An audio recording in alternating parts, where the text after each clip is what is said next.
warahmatullahi wabarakatuh. Selamat datang anak-anak di SMP Dua Ngurah sebagai siswa baru tahun pelajaran 2021-2022. Oke, karena ini saya sendiri, mohon maaf saya melepas masker dulu. Ya, anak-anak, pertama-tama saya kenalkan dulu.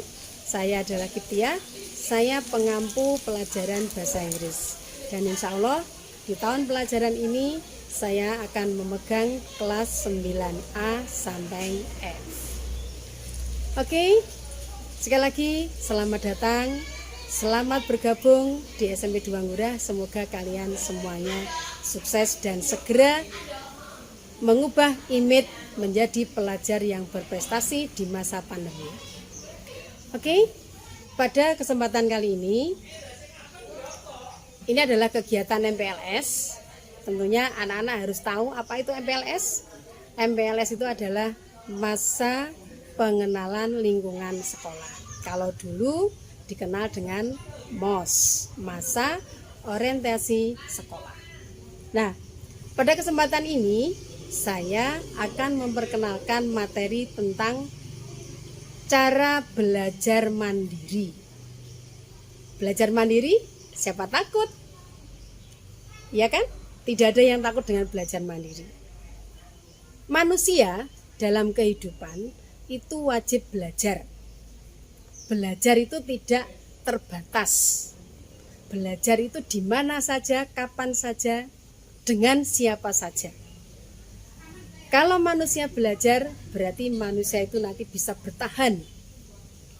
Bertahan untuk meraih masa depan. Masa depan akan bisa berhasil dengan belajar mandiri. Berikut akan saya berikan tips belajar mandiri. Belajar mandiri diawali dengan harus ada cara bagaimana kita mengatur waktu dengan baik dalam kehidupan kalian.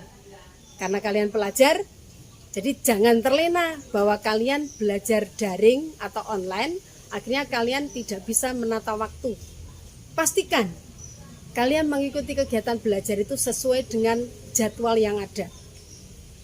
Kemudian yang kedua, buat menu waktu atau menu belajar. Artinya, setelah anak-anak mengikuti KBM, tentunya ada tugas dari Bapak Ibu Guru atau ada yang harus diselesaikan terkait dengan pelajarannya. Nah, kapan kalian harus melaksanakan itu? Oke, selanjutnya konsentrasi. Konsentrasi di sini artinya kalian harus fokus, harus punya kriteria mana yang harus saya kerjakan dulu. Mungkin anak-anak dari pelajaran yang sudah diikuti, Bapak Ibu Guru memberikan beberapa tugas sehingga kalian merasa, waduh, tugas saya menumpuk, bagaimana ini saya mengerjakannya? Akhirnya kalian terlena tidak mengerjakan. Tidak, anak-anak. Buat kriteria mana yang harus saya kerjakan dulu. Satu persatu selesaikan. Saya yakin pasti bisa dengan konsentrasi. Nah, yang terakhir, ada inisiatif atau ada keinginan melibatkan orang lain. Bolehkah? Boleh, kenapa tidak? Orang lain itu siapa? Siapa saja yang bisa kalian ajak belajar, yang kalian ajak bisa membantu kalian belajar. Tetapi ingat, melibatkan orang lain bukan berarti kalian meminta bantuan orang lain mengerjakan tugas, tetapi menyelesaikan tugas. Sekali lagi, melibatkan orang lain dalam belajar mandiri kalian bukan meminta orang lain mengerjakan tugas kalian, tetapi membantu kalian menyelesaikan tugas. Oke anak-anak, belajar mandiri pasti bisa. Bisa kan? Pasti bisa. Kalian harus yakin pasti bisa. Belajar mandiri itu adalah timbul dari motivasi belajar. Dari motivasi belajar, maka akan timbul kegiatan belajar. Karena ada motivasi. Motivasi itu apa anak-anak? Keinginan untuk belajar. Kemudian diwujudkan dengan kegiatan atau aktivitas. Lalu yang endingnya apa terakhir? Hasil. Dalam belajar, hasil itu apa yang paling nampak yang kalian bisa lihat? Apa anak-anak? Ada yang tahu? Hasil itu adalah nilai.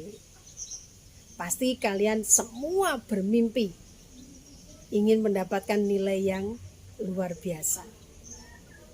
Jadi, belajar mandiri itu harus betul-betul ada dalam diri kalian. Dengan tujuan adalah hasil. Oke? Nah, dari beberapa kegiatan yang kalian lakukan dalam belajar, karena nanti kita insya Allah, karena kita masih dalam masa pandemi, belajar kita, KBM kita, di sekolah kita tentunya, dan di sekolah yang lain, kita masih menggunakan daring atau online. Jadi anak-anak harus paham, harus betul-betul bisa menyesuaikan, karena kalian harus bertanggung jawab menjadi seorang pelajar. Oke anak-anak, kesimpulannya, belajar mandiri merupakan kegiatan belajar yang aktif, didorong oleh niat atau motif untuk menguasai suatu kompetensi atau kemampuan guna menyelesaikan suatu masalah. Oke, saya yakin kalian semuanya bisa dan siap meraih prestasi. Oke, saya kira ini dari saya. Semoga materi yang saya sampaikan tadi ada beberapa yang bisa kalian lakukan di rumah. Termasuk tadi adalah tip belajar mandiri, bisa kalian laksanakan di rumah. Selamat, semoga kalian semuanya sukses. Assalamualaikum warahmatullahi wabarakatuh. Bye.